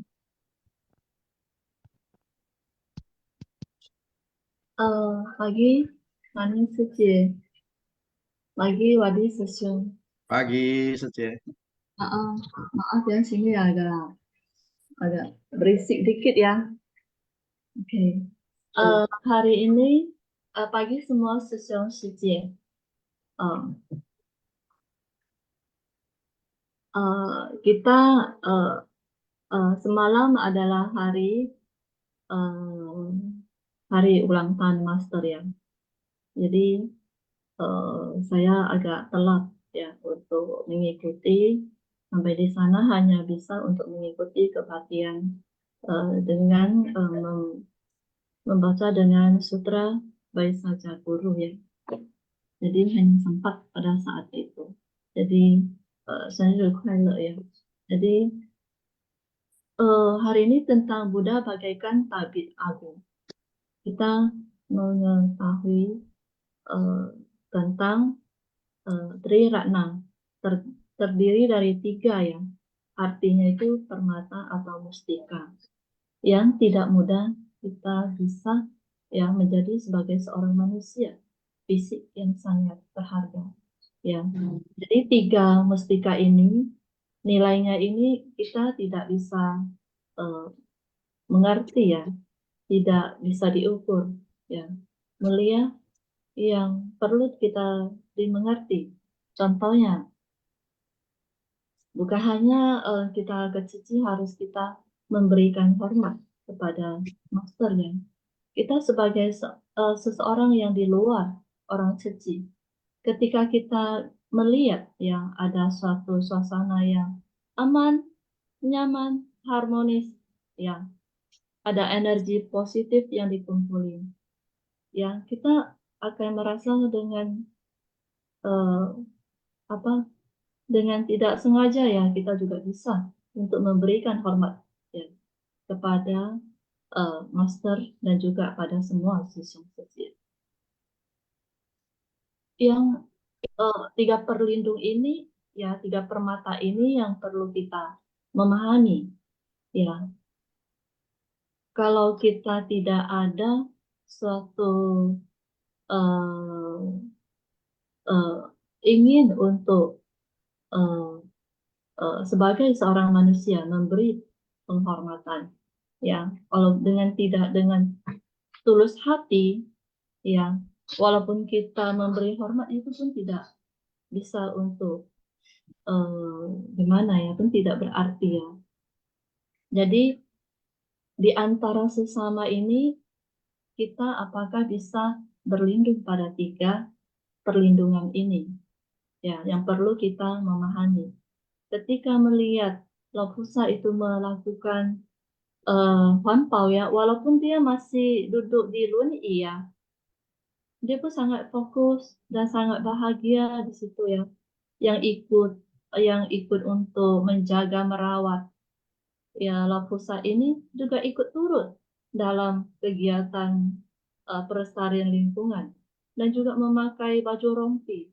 Apakah kita tidak merasa bahagia? Tidak merasa bersuka cita?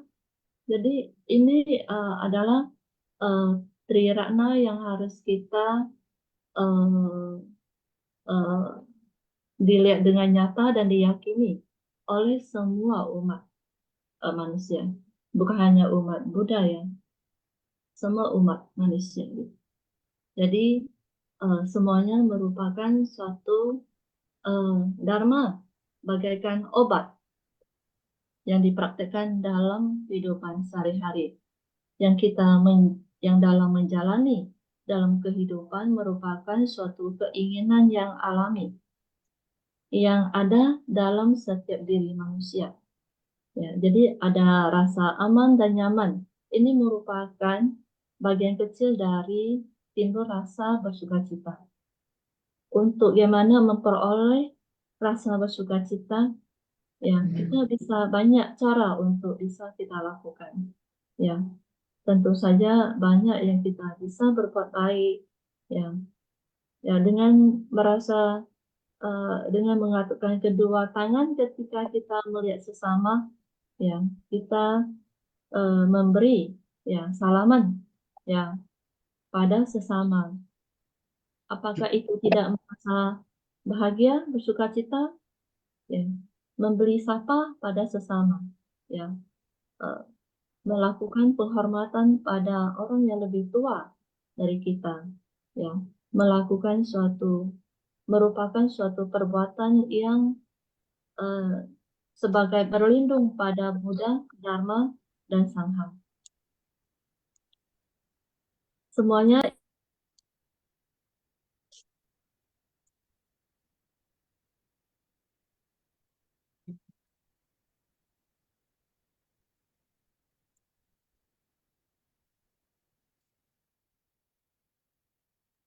Ya, Dinda Suci. tadi mic saya tutup ya? Enggak, ada suaranya, ada Enggak. suara. Ya. Oke, oke. Jadi sampai mana ya yang saya sampaikan ya? Oh, Tadi sampai cuman sempat sebentar aja sih, Suci. Lanjut aja. Ya, lanjut aja. Ya, ya. Terganggu nggak nanti Yang mau singkat ya. quiz? Ya, kita belum soalnya. Jadi saya merasa itu Buddha bagaikan tabib agung mengajarkan ajaran Buddha kepada manusiawi supaya kita benar-benar bisa meyakini ajaran Buddha. Kita perlu sangat untuk berlindung pada permata. Ya, tiga permata ini adalah Buddha. Ya, kita adalah untuk mempelajari bagaimana bisa membentuk pada berbudi luhur kita Dharma sebagai obat untuk menyembuhkan penyakit para manusiawi. Ya. Kita mempraktikkan mempraktikkan dalam kehidupan nyata kita sebagai sumber dari segala sumber Dharma. Ya.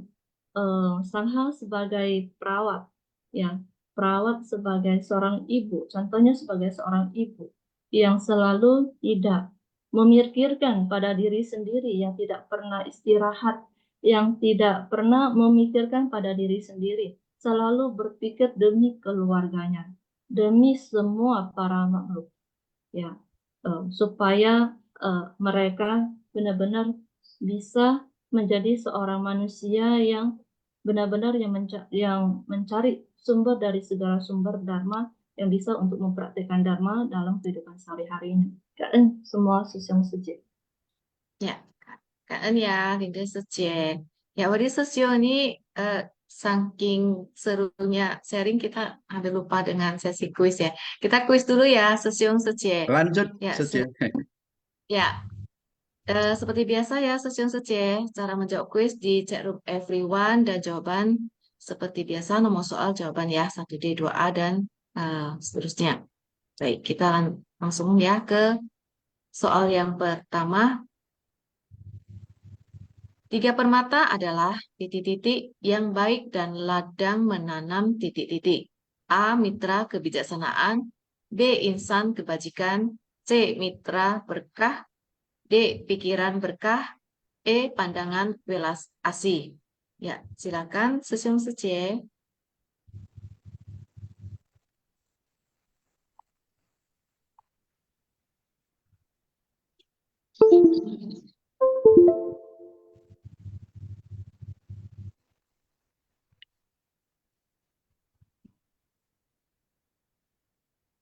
Baik, ini sudah di close ya. Kita lihat jawabannya C ya. 3 permata adalah mitra yang baik dan ladang menanam berkah. Ya, kita lanjut ke soal nomor 2. Lengkapilah kalimat berikut ini. 2500 tahun yang lalu, seorang pangeran lahir di A. Taman Cetawana, B. Kota Gaib, C. Puncak Burung Nasar, D. Taman Trusa, E. Kapilavastu.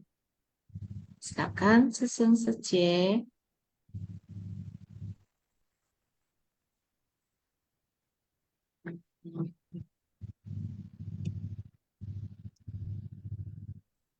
Oke, baik. Ya, sudah di close ya.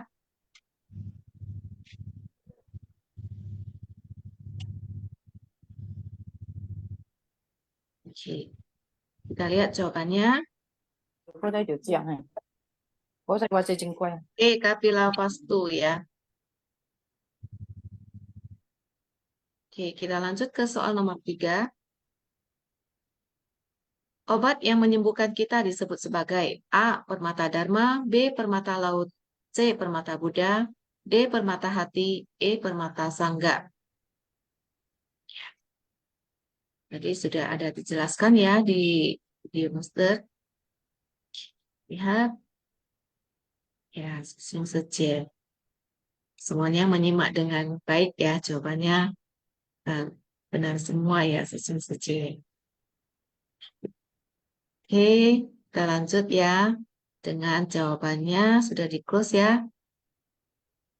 Ya, permata Dharma ya adalah obat yang menyembuhkan kita. Lanjut ke soal nomor 4. Titik-titik adalah obat mujarab yang dapat mengobati penyakit batin semua makhluk hidup. A. Sangga, B. Buddha, C. Bodhisattva, D. Dharma, E. Dewa. Ini juga sangat mudah ya, susun-susun ya.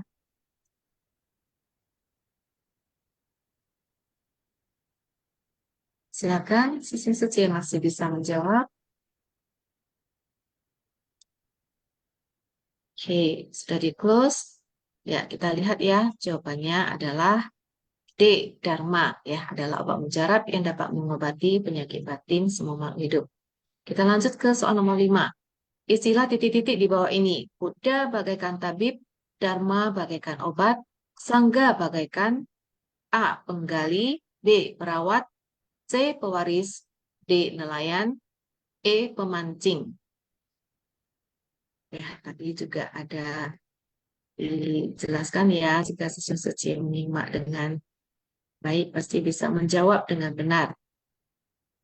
Oke, ya, close. Ya, kita lihat jawabannya adalah B ya, perawat. Sangga bagaikan perawat. Oke, kita lanjut ke soal nomor 6. Lengkapilah kalimat berikut ini. Untuk mencapai kebudayaan, kita harus memiliki semangat A. Sangga, B. Buddha, C. Bodhisattva, D. Pangeran, E. Dewa. Kan susun-susun.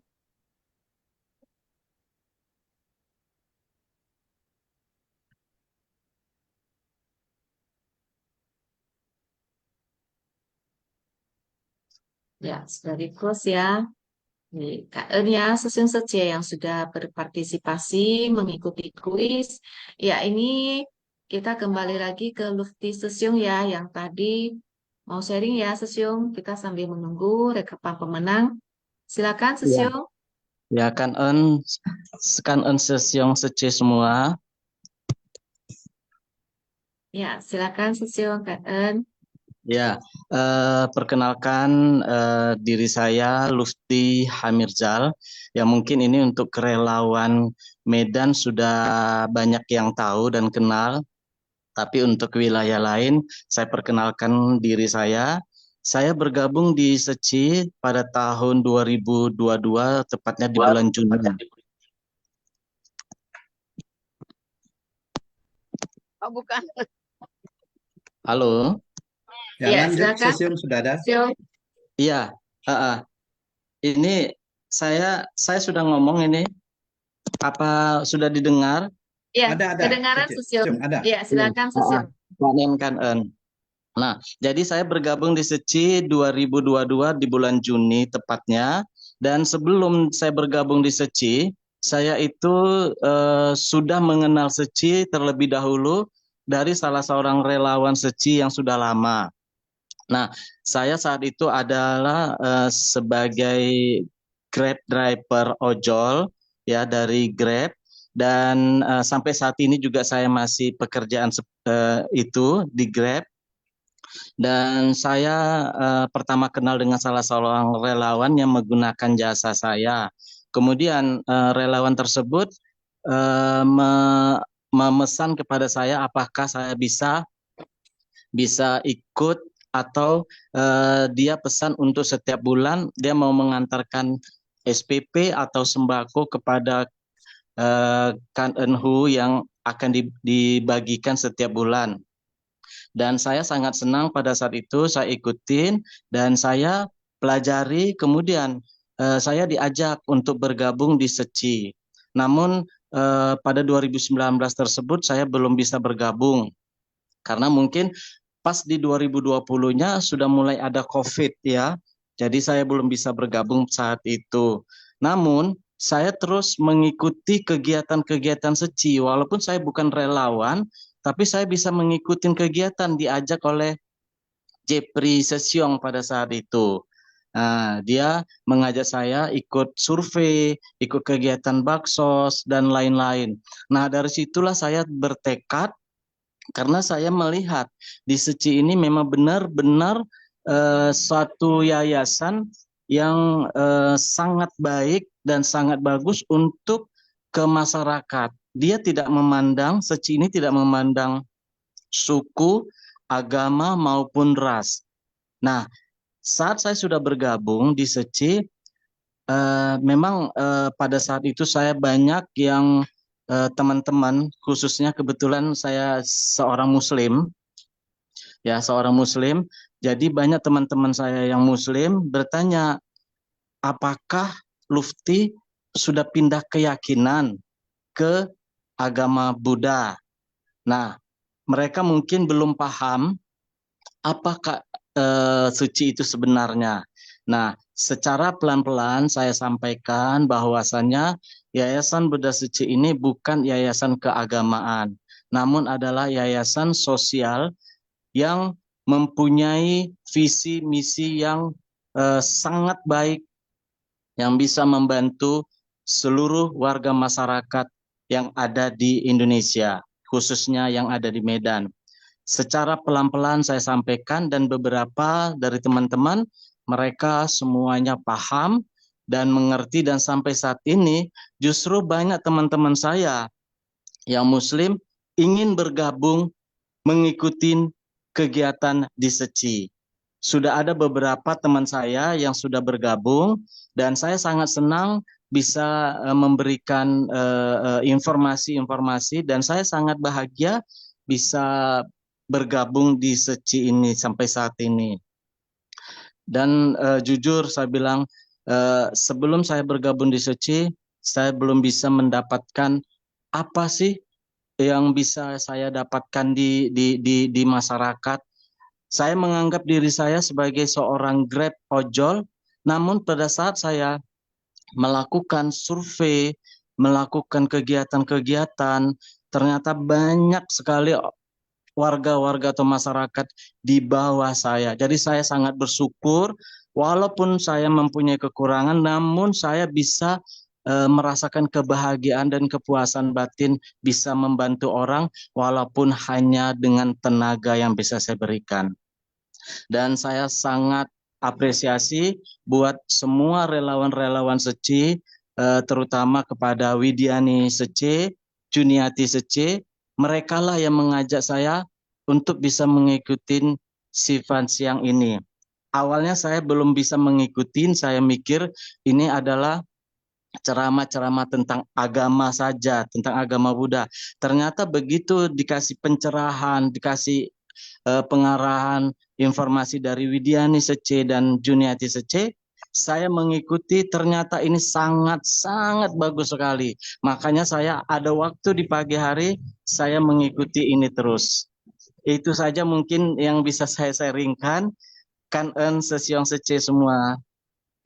Kan ya, Lufti Sesiung, kan tetap semangat.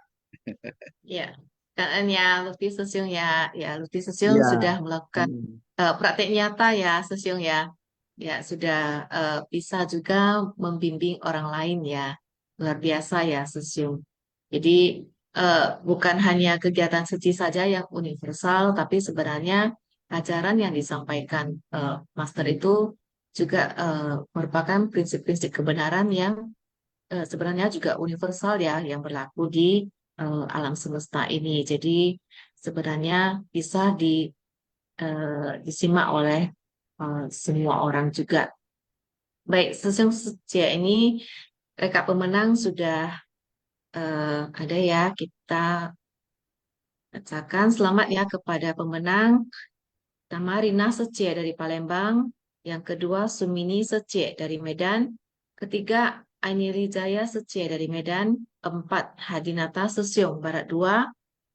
Kelima, Seli Sece dari Palembang. Dan yang keenam, Wima Lampatma Sece dari Medan.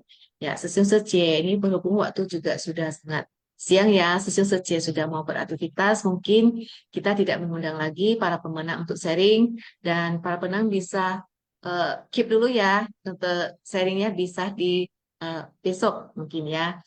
Ini kan kepada Sesiong Sece yang sharing hari ini ya, ada Vivian Sece, Johannes Sesiong, Joni Sesiong, Linda Sece ya, dan juga Lutfi Sesiong ya, yang luar biasa. Semangat ya Sesiong. Ya, Wadi Sesiong, apakah ada penutup?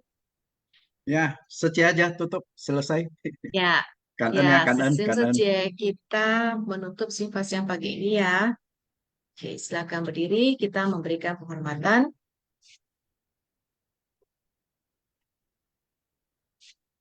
Sesiong Sece, 请起立，请合掌。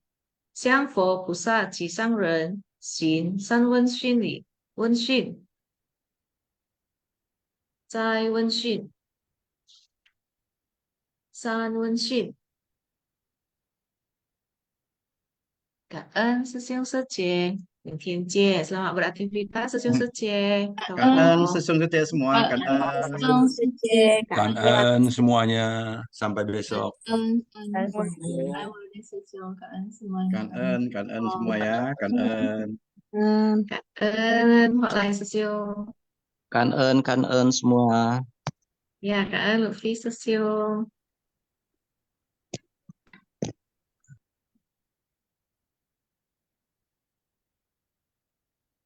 Saja.